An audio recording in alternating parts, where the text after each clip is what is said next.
Alors l'actualité principale des DDFPT, les directeurs délégués aux formations professionnelles et technologiques et du SN2D, leur syndicat, pour cette rentrée, c'est évidemment la réforme de la voie professionnelle avec toutes les annonces qui ont été faites.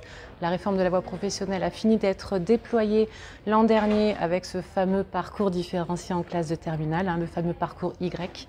Là, on est sur une année de RITEX, on est sur une année où on va évaluer ce qui fonctionne, ce qui ne fonctionne pas. On attend aussi les annonces pour savoir un petit peu à quelle sauce on va être mangé.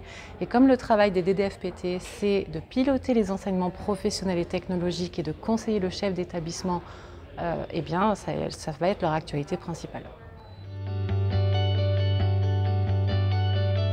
On est ravis d'avoir nos responsables de bureau des entreprises dans nos lycées, puisque ce sont des personnes en plus qui sont là pour aider les établissements à développer leur partenariat et au service des jeunes, qui facilitent aussi tout ce qui est insertion professionnelle. La communication du ministère qui avait un petit peu fait peur à tous les directeurs délégués, les DDF, sur la pérennité de leur devenir.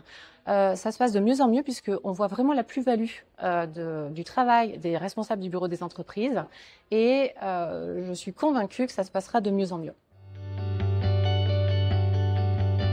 Notre priorité syndicale, c'est clairement de la défense métier.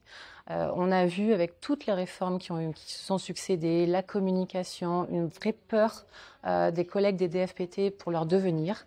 On a une désaffection totale pour la profession. On a du mal à recruter.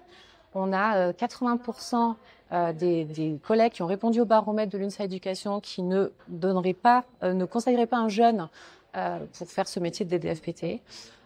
Clairement, notre priorité, c'est remettre la place du DDF où elle doit être, revoir une revalorisation financière, revoir un positionnement. Clairement, nous, notre métier a besoin d'être soutenu, connu et reconnu.